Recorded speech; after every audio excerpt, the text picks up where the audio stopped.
पवित्र बाइबल का वचन पढ़े और सुने जाने पर प्रभु यीशु मसीह आपको और आपके परिवार को आशीष दे। पवित्र बाइबल यहोशू की पुस्तक का 5 अध्याय वचन 1 से 15 यह कहता है।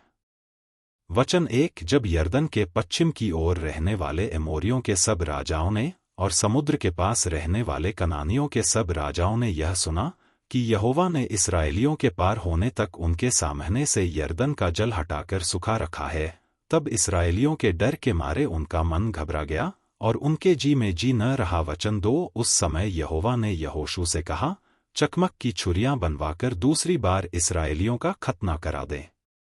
वचन 3 तब यहोशू ने चकमक की छुरियां बनवाकर खल्डिया नाम टीले पर इस्राएलियों का खतना कराया। वचन 4 और यहोशू ने जो खतना कराया, इसका कारण यह है कि जितने युद्ध के योग्य पुरुष मिस्र से निकले थे वे सब मिस्र से निकलने पर जंगल के मार्ग में मर गए थे।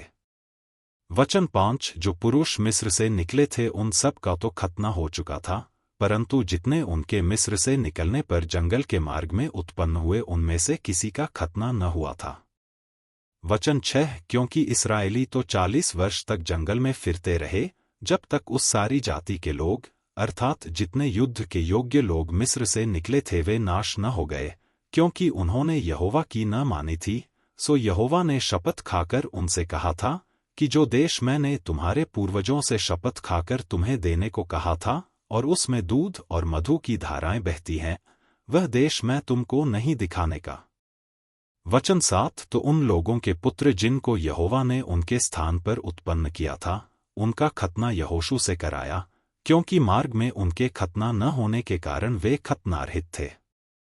वचन 8 और जब उस सारी जाति के लोगों का खतना हो चुका तब वे चंगे हो जाने तक अपने अपने स्थान पर छावनी में रहे।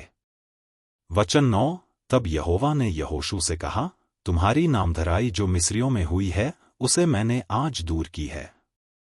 इस कारण उस स्थान का नाम आज के दिन तक गिलगाल पड़ा है। वचन 10 सो इस्राएली गिलगाल में डेरे डाले हुए रहे और उन्होंने यरीहो के पास के अराबा में पूर्णमासी की संध्या के समय फसह माना। वचन 11 और फसह के दूसरे दिन वे उस देश की उपज में से अख़मीरी रोटी और उसी दिन से भुना हुआ दाना भी खाने लगे।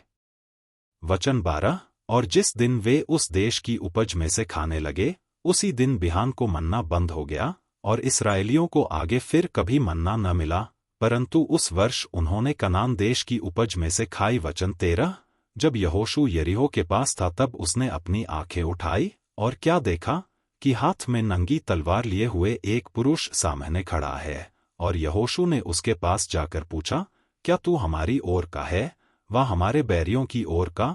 वचन 14 उसने उत्तर दिया कि नहीं, मैं यहोवा की सेना का प्रधान होकर अभी आया हूं। तब यहोशू ने पृथ्वी पर मुंह के बल गिरकर दंडवत किया और उससे कहा, अपने दास के लिए मेरे प्रभु की क्या आज्ञा है? वचन 15 यहोवा की सेना के प्रधान ने यहोशू से कहा, अपनी जूती पाँव से उतार डाल, क्योंकि जिस स्थान पर तू खड़ा है वह पवित्र है। तब यहोशू ने वैसा ही किया।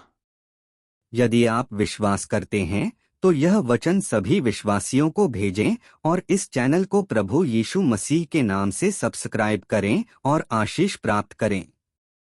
धन्यवाद।